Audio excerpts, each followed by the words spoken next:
బెండకాయలతో ఎక్కువ మనం వేపుడు చేసుకుంటూ ఉంటాం కదా, అలా కాకుండా నార్త్ ఇండియన్స్ ఇలాగా దహీ బెండి చేసుకుంటారు చపాతీలోకి. చాలా టేస్టీగా ఉంది, ఒక్కసారి ట్రై చేయండి.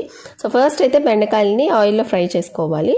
దాని తర్వాత ఒక ఆయిల్లో వచ్చేసి కొంచెం జీలకర్ర, తెల్లగడ్డ చిన్న ముక్కలు, అలాగే ఎర్రగడ్డ స్మాల్ పీసెస్, అందులో అల్లం వెల్లుల్లి పచ్చిమిర్చి పేస్ట్, టమాటా, ఉప్పు, పసుపు వేసి ఉడికించుకోవాలి. సో ఇవి ఉడికే లోపల మనం దహీ బెండి కదా, సో పెరుగులో కొంచెం 1 స్పూన్ వచ్చేసి ధనియాల పొడి, జీలకర్ర పొడి, గరం మసాలా, ఇవి 3 వచ్చేసి వేసి కలిపేసి పెరుగు కూడా ఈ ఆనియన్స్తో పాటు ఉడికేలాగా చేసుకోవాలి. దీని తర్వాత కొంచెం ఆయిల్స్ పైకి రిలీజ్ అయిన తర్వాత మనం ఏం చేయాలి అంటే ఇందులో కొంచెం కారం, 1 స్పూన్ కారము, అండ్ సీక్రెట్ ఇంగ్రీడియంట్ వచ్చి మ్యాగీ మ్యాజిక్ మసాలా ఉంటుంది కదా, సో ఆ మ్యాగీ మ్యాజిక్ మసాలా దీనికి మంచి ఫ్లేవర్ ఇస్తుంది. సో అది కూడా వేసేసి బెండకాయలు కూడా వేసేసి మనం ఏం చేయాలి, కన్సిస్టెన్సీ అడ్జస్ట్ చేసుకొని కొత్తిమీర వేసేసి కొంచెం క్రీమ్తో గార్నిష్ చేసుకుంటే దహీ బెండి అయితే రెడీ.